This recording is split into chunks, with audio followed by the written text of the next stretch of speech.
She can stand out there until she learns to mind her own business.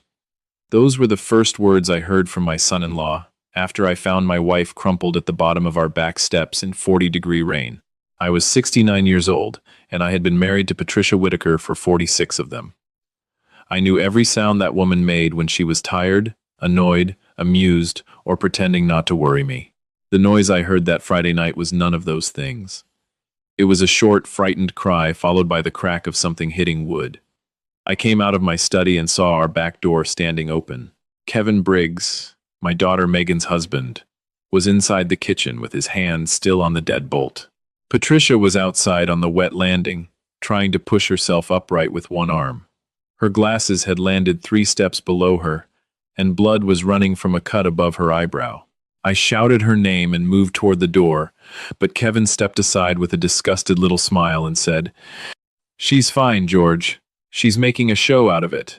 I knelt beside my wife, felt how cold her hand already was, and asked what hurt.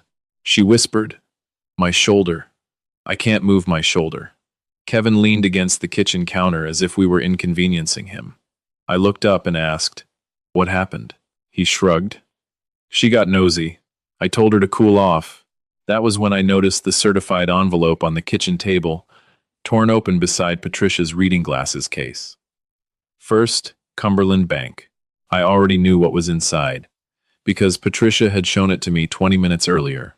A notice thanking her for agreeing to guarantee a $720,000 equipment line for Kevin's medical supply company. My wife had never guaranteed a penny for Kevin. She had never signed the document attached to that notice.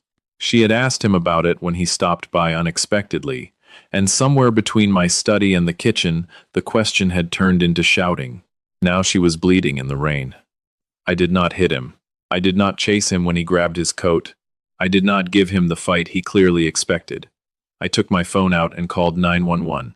I told the dispatcher my wife had been shoved outside, had fallen on wet steps, had struck her head, and could not move her left shoulder. Kevin stopped at the doorway when he heard the word shoved. "You didn't see me shove anybody," he snapped. I looked toward the small camera mounted above the back door, the one Patricia had made me install after packages started disappearing from our porch the previous Christmas. Its blue status light was blinking. "Maybe I didn't have to," I said. Kevin's face changed for half a second.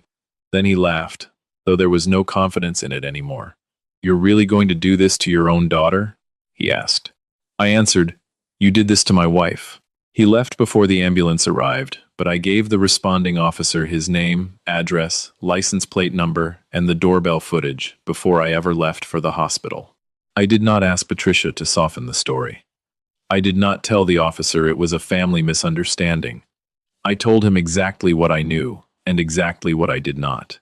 20 minutes later, I was sitting beside my wife in the emergency department while a doctor examined her shoulder and ordered imaging of her head. Only after Patricia was stable, only after the doctor told me she had a fractured collarbone and a concussion but no bleeding inside her skull, did I make my second call. I had retired 6 years earlier after 37 years in bank risk and compliance. Most people in our family thought my career had consisted of reading policies and telling younger men why they could not approve bad loans. Kevin had certainly believed that. What he did not know was that I had spent most of my adult life looking at documents people hoped nobody would examine closely. I called a woman named Denise Carter, the fraud investigations manager at First Cumberland Bank. I had known her professionally for years, but I did not ask for favors. I said, "Denise, I need to report a suspected forged guarantee on a business credit line. The guarantor is my wife, and she is sitting beside me in the hospital telling me she never signed it." Denise became very quiet. Then she asked me to send nothing to her personal email, alter nothing, and preserve the original envelope and every attachment exactly as received.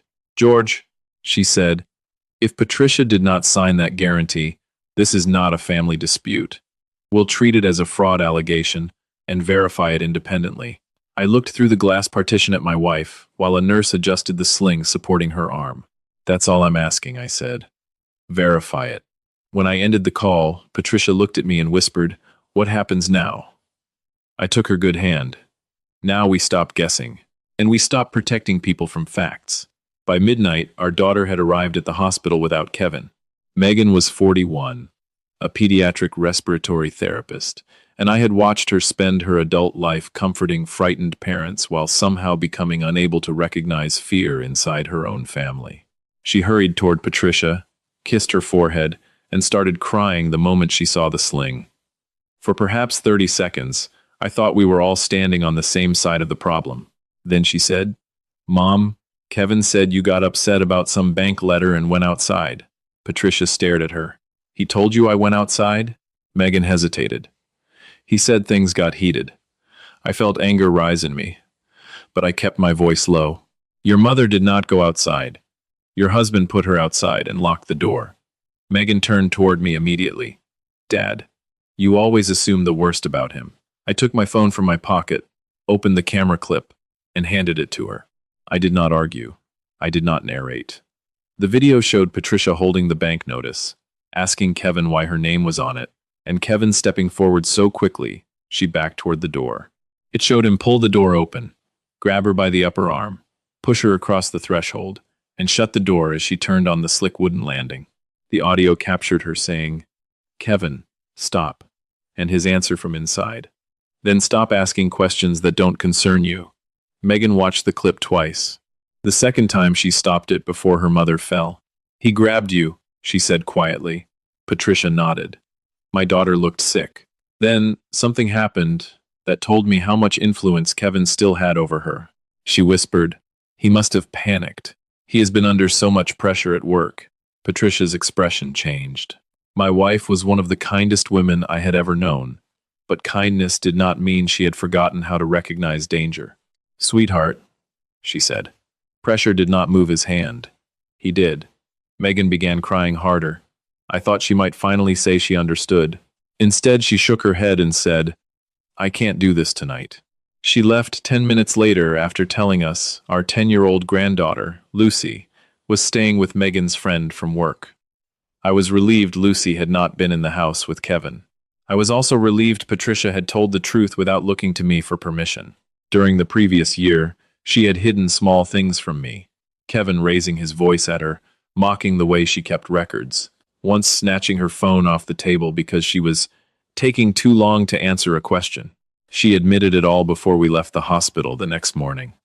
I thought if I made a big deal out of him, Megan would think I was trying to break up her marriage, she told me. So I kept deciding each thing wasn't serious enough. I asked why she had not told me. Patricia looked ashamed. "Because I knew you'd act." I squeezed her hand. "That's what I should have done." She shook her head. "No, George, you didn't know. I made sure you didn't know." That distinction mattered to me. I did not want to become the kind of narrator who pretended he had seen every warning and wisely waited for the perfect moment. I had missed things. Patricia had hidden things. Megan had defended things. And Kevin had benefited from every silence. Before we went home, a police officer returned to take Patricia's full statement. She gave it. No excuses. No requests to keep Kevin out of trouble. When the officer asked whether she had been afraid of him before that night, she said, "Not afraid for myself. Afraid that if I pushed back, he'd make my daughter choose between us." Then she looked toward me and added, "I understand now that keeping quiet didn't protect my daughter. It protected him." 3 days later, Denise called me from the bank. Patricia sat beside me at our dining table with the original guarantee sealed inside a clear document sleeve. Denise told us the bank had temporarily stopped any new advances on Kevin's equipment line while its fraud team verified the guarantee. She was careful with her words. She did not say Kevin was guilty. She did not say his accounts were frozen or his company was finished. She said, "We have discrepancies serious enough that no additional funds will be advanced until we know who signed what." That was exactly the kind of language I trusted. Facts first, consequences later. The document was supposed to have been electronically signed by Patricia 6 weeks earlier. The bank system showed it had been uploaded through a broker portal from an IP address associated with Kevin's office. That alone proved nothing. Plenty of borrowers uploaded documents signed elsewhere. What raised the problem was Patricia's signature. The bank's examiner found it matched, down to tiny imperfections in the image.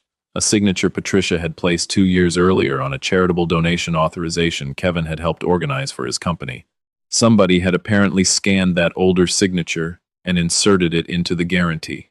The fraud team had also found that the financial statement attached to Patricia's supposed application listed investment accounts she did own but had never disclosed to Kevin. I knew exactly how he had learned about them. 3 Christmases earlier, he had offered to help us get organized after Patricia's brother died and left her a small brokerage account. I had thanked him and told him we had it handled. Patricia, trying to make him feel included, had shown Megan a summary statement at our kitchen table. Kevin had been sitting 6 feet away. Denise asked Patricia whether she had ever authorized him to use that information for business financing. No, Patricia said. Not once. The bank escalated its internal review and advised us to send any new evidence to the detective handling the incident at our house. Then, nothing dramatic happened for several days. That was important. Real life did not collapse according to a movie clock. Kevin still went to work. His company van still moved through Knoxville, delivering oxygen concentrators and hospital beds to home care patients. His employees still received paychecks. He called Megan constantly, and she called Patricia twice without mentioning the forged guarantee. I could hear the strain in my daughter's voice. She wanted 2 incompatible things to be true: that the video did not lie, and that her husband was still the man she thought she had married. On the 9th day, Kevin called me directly. "You need to tell the bank this was a misunderstanding," he said. I was in my garage, repairing an old fishing reel, and I put the phone on speaker without answering right away. "Which part?" I finally asked. "The guarantee," he said. Patricia agreed to help us. She probably forgot. I laughed once, not because anything was funny, but because the audacity was almost educational. "Your mother-in-law forgot signing $700,000 of liability?" He lowered his voice. "You know how she gets." That sentence erased the last bit of uncertainty I had about his intentions. He was already preparing to attack Patricia's memory. I said, "Then I'm sure the bank will sort it out." He called me an old bureaucrat, accused me of trying to destroy his company, and hung up. I wrote the date and time in a notebook, exactly as I had taught junior investigators to do for decades. A week later, the bank requested invoices supporting several draws on Kevin's line. 2 equipment purchases could not be verified with the vendors named on the invoices. That triggered a deeper review. One vendor told the bank the serial numbers on Kevin's documents belonged to machines sold to another company in another state. Another invoice had been altered after issue. First Cumberland then did something completely ordinary and completely devastating to a man who depended on easy credit. It suspended further draws until Kevin could satisfy the review and required updated collateral reporting. No dramatic agents stormed his office. No government convoy appeared overnight. The money simply stopped moving the way he expected it to move. For a business built around leasing expensive equipment before receiving insurance reimbursement, that was enough to create pressure. The real turning point came 12 days after Patricia's fall. Megan appeared at our front door at 7 in the morning, with Lucy beside her and 2 suitcases in the back of the car. My granddaughter ran directly into Patricia's good arm, careful of the sling, and started crying. Megan did not. She looked as if she had already used every tear she had. "Can we stay here for a few days?" she asked. I opened the door wider. "You never have to ask that." After Lucy was settled in the guest room with pancakes and a cartoon, Megan put a stack of papers on my kitchen table. The top page was a credit report. Under revolving accounts was a business card carrying a balance of $92,000. The account was in Megan's name. She had never opened it. Kevin had told her for years that he kept their business and personal credit separate. "I found the statements in a folder under the spare tire in his SUV," she said. "Dad, he has been using my social security number. I did not celebrate. I did not say I told you so." Watching your child realize that the person beside her in bed has been stealing pieces of her identity is not victory. It is grief. Megan sat at the same table where we had celebrated her 16th birthday, her nursing school acceptance, her engagement, and Lucy's first Christmas. She put both hands over her face and said, "How stupid am I?" Patricia crossed the room and sat beside her. "You are not stupid for trusting your husband. Megan looked up. I defended him. After he hurt you. Patricia's eyes filled, but her voice stayed steady. Then don't defend him now. That morning, Megan called the card issuer, reported the account, placed a fraud alert on her credit, and contacted an attorney recommended by a coworker. She also told Kevin in writing that she and Lucy would be staying elsewhere and that he was not to come to our home. The attorney advised her about temporary family court arrangements and helped her document everything instead of arguing by phone. I watched my daughter begin doing something she had not done in years, slowing down before answering Kevin. Every time he texted, she saved it. Every time he called, she let voicemail capture his words. Kevin moved through predictable stages. First outrage. Your parents are poisoning you. Then reassurance. Everything I did was for us. Then guilt. If the company fails, 30 families lose their jobs because of you. Then fear. Please don't talk to anyone else until we fix this. One voicemail changed Megan more than all the others. Kevin said, your mother started this by snooping where she didn't belong. If she had kept her mouth shut, none of this would be happening. Megan played it twice, and then handed me the phone. He still thinks what happened to Mom is her fault, she said. Yes, I replied. Because accepting responsibility would require him to become somebody he has never had to be. Meanwhile, the bank's review widened for reasons that had nothing to do with me. Kevin's former bookkeeper, contacted about missing vendor confirmations, told investigators she had resigned 4 months earlier after refusing to reclassify personal withdrawals as equipment purchases. The bank asked for more records. Kevin's insurer requested updated financial information after learning the lender had restricted advances. 2 large suppliers moved him from 30-day terms to payment on delivery. None of those companies acted because George Whitaker had made a magic phone call. They acted because once one lie was questioned, the documents supporting the next lie no longer looked ordinary. By the end of the month, Kevin was trying to sell 2 delivery vans just to cover payroll. He blamed me for every dollar he could no longer borrow. I did not answer him. I had learned a long time ago that some men confuse access with power. The moment you stop giving them access to your attention, they discover how little power they actually had. 5 weeks after the night on our back steps, Megan's attorney arranged a meeting at her office. Kevin had been asking to discuss the disputed credit card, temporary expenses for Lucy, and what he called the misunderstanding at the bank. He arrived with his own attorney, looking far more polished than he had sounded in his voicemails. He wore the navy suit we had bought him for his wedding rehearsal dinner and carried a leather portfolio under one arm. Patricia chose to attend because the forged guarantee involved her. I went because my wife asked me to sit beside her, not because I had anything to prove. The conference room was ordinary. Beige walls, a long walnut table, a pitcher of water, and a framed photograph of the Tennessee Supreme Court building. That ordinary setting made Kevin seem smaller than he had in our kitchen. There were no detectives waiting outside, no surprise regulators, no dramatic envelope that would somehow end 3 investigations at once. Just people, documents, and a man who had finally run out of rooms where shouting changed the facts. Megan's attorney began with the simplest issue.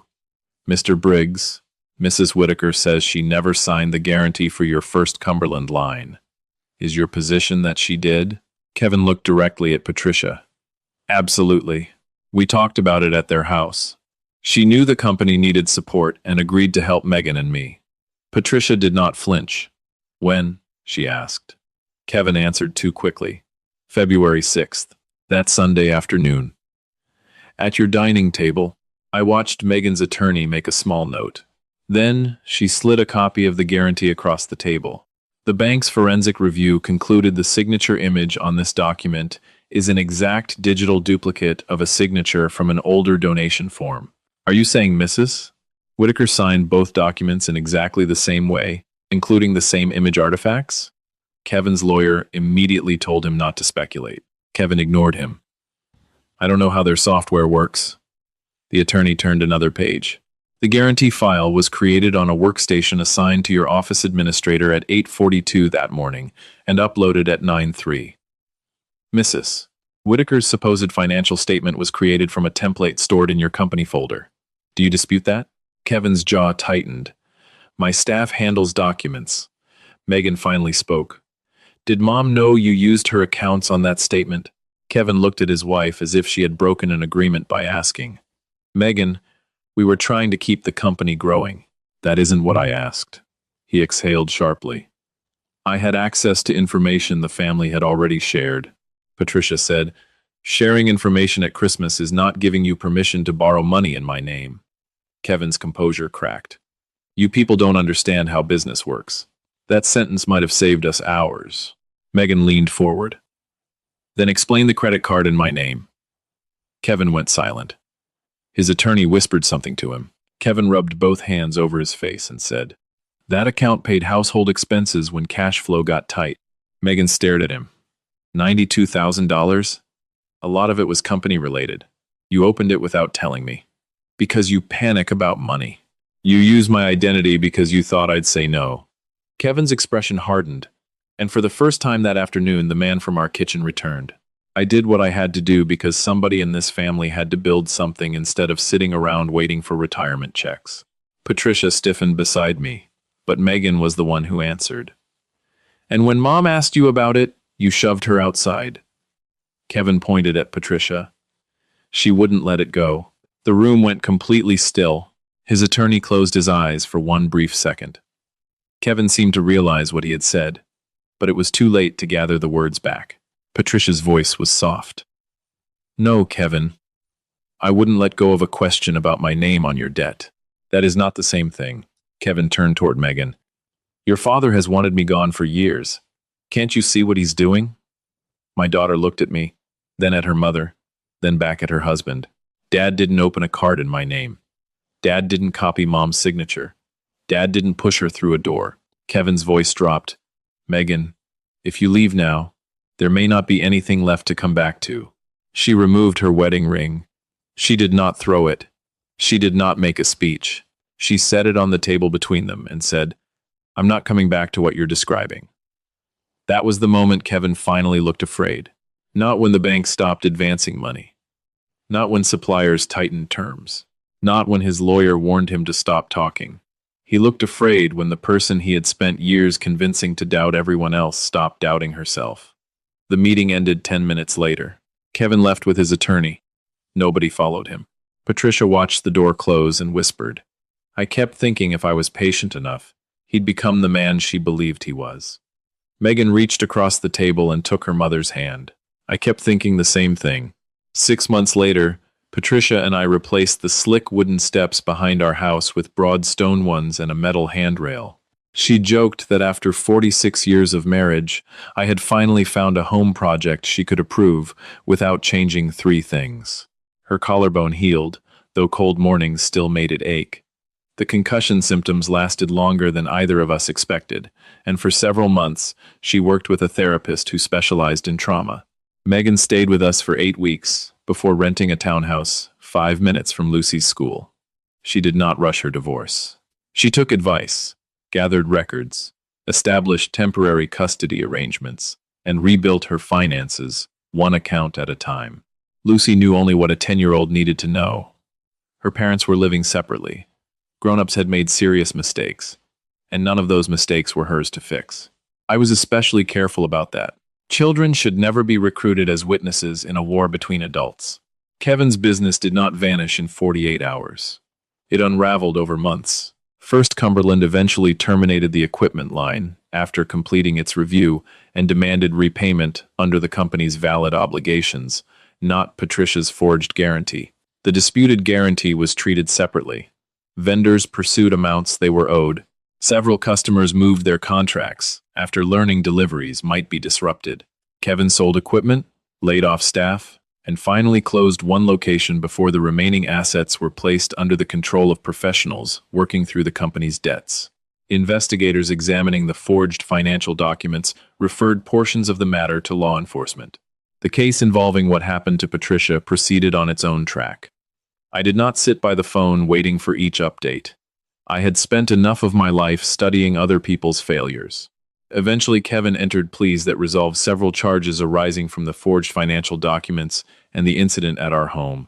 The court ordered financial restitution in connection with the fraud-related losses, and Megan's disputed credit account was removed from her responsibility after a long documentation process. None of that felt cinematic. There were forms, continuances, phone calls, statements, attorneys, and months when nothing seemed to happen. But that slowness made the final outcome feel real. Consequences did not arrive like lightning. They accumulated like weight.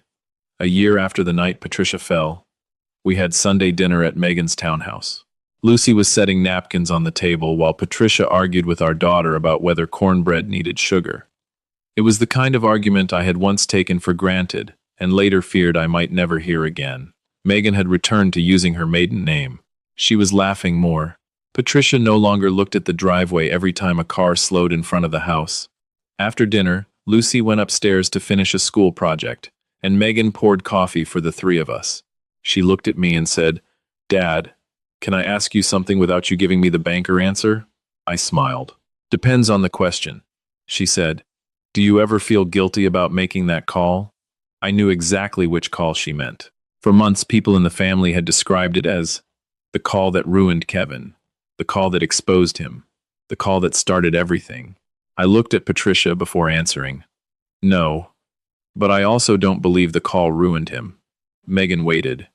I said, "The call stopped the next loan from going through under a lie.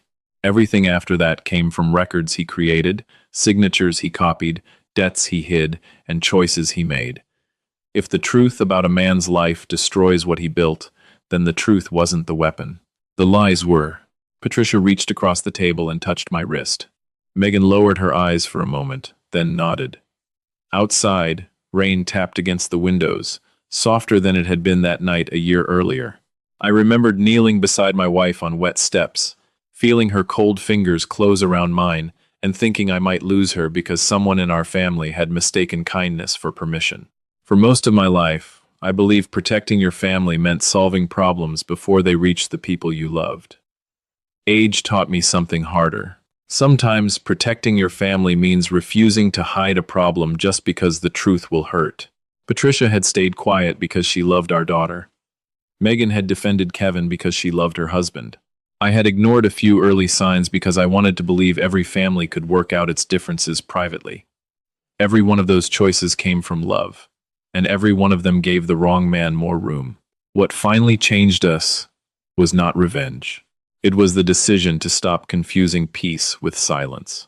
Patricia squeezed my hand and asked if I wanted another cup of coffee. I looked at my wife, my daughter, and the staircase where my granddaughter had disappeared with markers and construction paper, and I said yes. For the first time in a long time, nothing in that house needed to be hidden.